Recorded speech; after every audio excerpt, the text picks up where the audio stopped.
Les pièges relationnels. Chers auditeurs, bonjour, j'espère que vous allez bien. Je m'appelle Sonia et aujourd'hui j'aimerais vous parler des pièges relationnels.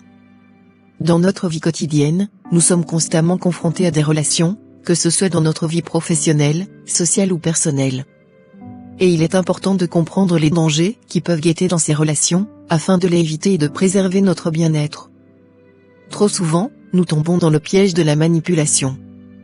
Que ce soit par nos supérieurs hiérarchiques, nos amis, notre famille, ou même par nous-mêmes, nous acceptons parfois de faire des choses qui ne correspondent pas à nos valeurs profondes, dans le seul but de plaire aux autres.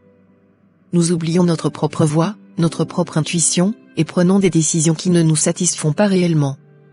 Il est donc essentiel de rester fidèle à nous-mêmes, d'écouter notre instinct et d'agir en accord avec nos valeurs. Un autre piège relationnel commun est le manque de communication.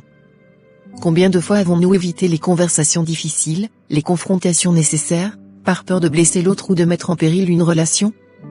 Mais en évitant ces conversations, nous nous privons de la possibilité de résoudre les problèmes, de parvenir à un compromis et de grandir ensemble. La communication est la base de toute relation saine et durable, elle nous permet d'exprimer nos besoins, nos attentes et d'éviter les malentendus. Un autre danger relationnel est le manque de reconnaissance. Nous passons souvent beaucoup de temps à critiquer les autres, à pointer du doigt leurs défauts, sans prendre le temps de reconnaître leurs qualités et leurs forces.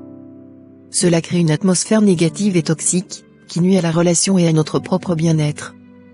Apprenons à valoriser les qualités des autres, à les encourager et à les soutenir, car cela renforcera nos liens et construira des relations harmonieuses et épanouissantes. Enfin, le dernier piège relationnel que je souhaite aborder est le manque de confiance en soi. Combien de fois avons-nous douté de nos propres compétences, de nos qualités, et avons-nous laissé les autres dicter notre valeur? Il est grand temps de nous défaire de ce poids, de croire en nous-mêmes et de développer une confiance solide. Car c'est seulement en étant sûrs de nous que nous pourrons construire des relations authentiques et équilibrées. En conclusion, il est primordial de rester vigilant face aux pièges relationnels qui peuvent surgir dans notre vie. En évitant la manipulation, en favorisant la communication, en reconnaissant les autres et en faisant confiance en nous-mêmes, nous pourrons bâtir des relations saines, harmonieuses et épanouissantes.